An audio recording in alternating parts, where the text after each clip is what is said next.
Hey, Hi how y'all there, nice to meet doing? you. Oh, it is an Good, absolute thank you. pleasure. How are you? An absolute pleasure, guys. Let me get right to it. Now, watching this show, it feels a little less of a period piece and more of a psychological battle between talent and insecurity. What did you have to unlearn, if anything, about Wolfgang Mozart and Antonio Salieri to play them in a way that feels this human? Oh, wow. Those are really good questions. I think I just started with the script. I knew the film well. I read the play. Actually, I read Oh, the play a lot. Um, because I found it very useful because there's something circuitous about 5 hours of television and reminding yourself of what the sort of main spine of the story is through yeah. the play. I found really useful. But I do think that Salieri is what's sort of great about him as a character is he does really displays terrible behavior and does awful things, but he's incredibly relatable. I think, for the audience, and in a way that genius is perhaps a little harder to relate to. And Hmm. what I actually loved about our show was that we opened it up. The play is very much from, and so is the film, but the play even more so, from Salieri's perspective. And I love that we opened it up to Mozart and what the burden of that genius might have looked and felt like. Yeah. Nice. Okay. Will, anything? Yeah, I mean, I everything that Paul said, I Yeah. agree with, and I suppose, I mean, in the end, I felt like I approached it like any other role. You know, who is he on the page? How can I find a way into him? The one thing that's different is like I listened to a lot of Mozart's music, which is like a resource you don't normally have, like to Yeah. find a way into him, and to kind of meditate on the character, I suppose. But yeah, a lot of it was very instinctual, I would say. What do you think your biggest adjustment was? I mean, even for the both of you, stepping into this world, everything's so different, the language, the posture, the environment. How do you get, what was it about it that made it feel, what did you do to make it feel more natural and less performative?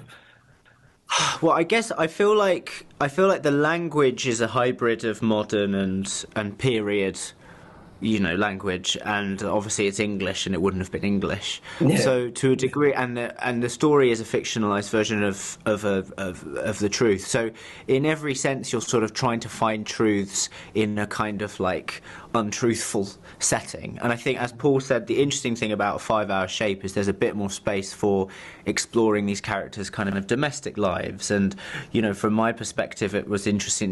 Mozart is so at ease and so good at communicating through music, but so terrible at normal life. Things that other people Yeah. might find simple, he finds complicated. He doesn't know how to communicate. He doesn't understand social norms.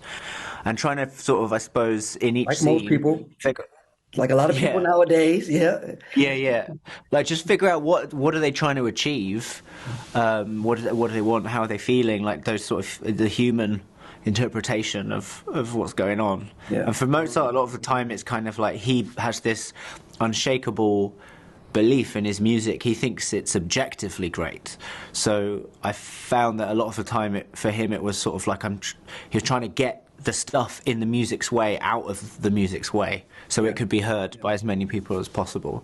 Absolutely. Okay, last question here. Bringing this into 2026, who's on Mozart's and Antonio's playlist and who are they trying to collab with? That's a That's great for question. sure a question for you, Will. You don't I listen to mean, I music, did. Mr. Paul? I think it's a question better answered by Mozart than Okay. Salieri. I think Salieri would still be listening to Mozart.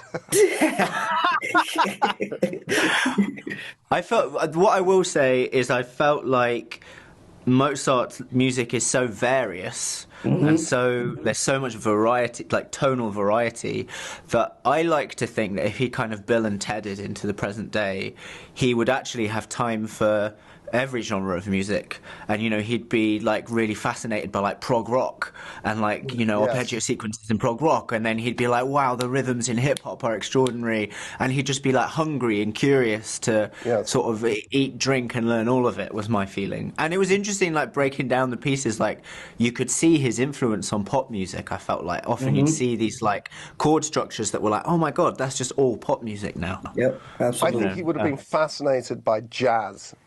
Nice, yeah. So in that the way chords are built by many individuals, and improvised off a chord list, but improvised within that, and I think that would have fascinated him. That would have driven Salieri mad. Right. Even in this time, he just sits down with Miles Davis and jams perfectly. Yeah, absolutely. Thank you guys so much. I want to see that movie. That would be brilliant. That's season 2. Yeah. All right. Thank you guys so much. It's been a pleasure.